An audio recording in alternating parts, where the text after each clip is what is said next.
2 месеца малиот Никола Мијалков не оди на училиште. Тој е дел од 200 вакцинирани деца во земјава. Неговиот татко Зоран Мијалков и адвокатот Трајче Торов поднеле тужба пред Уставниот суд затоа што дете со аутизам кој ги нема примено сите вакцини не е запишано во прво оделение. Тужат и замолкна администрацијата бидејќи од мај па се до денеска не добиле никаков одговор од комисијата за упис. Според адвокатот законот е јасен, казната за невакцинирање е прекршочна, а на овој начин се прави дискриминација. Граѓаните може да соберат пари да ја платат казната.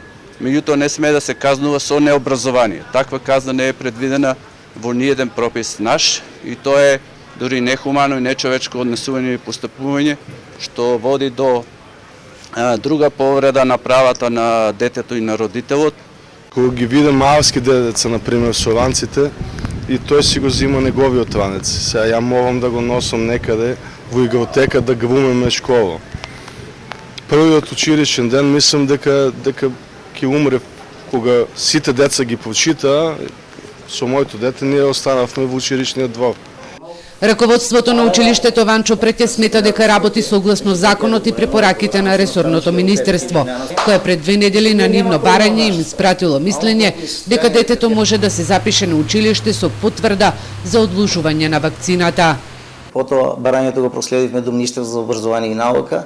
Оттамо добивме документ дека ученикот дека Министерството за образование и наука е на мнение дека ученикот треба да биде запишан во нашето училиште.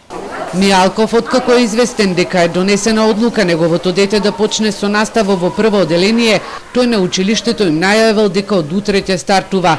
Одлуката да не се примаат невакцинирани деца во градинки и училишта беше донесена во мај годинава по епидемијата на морбили.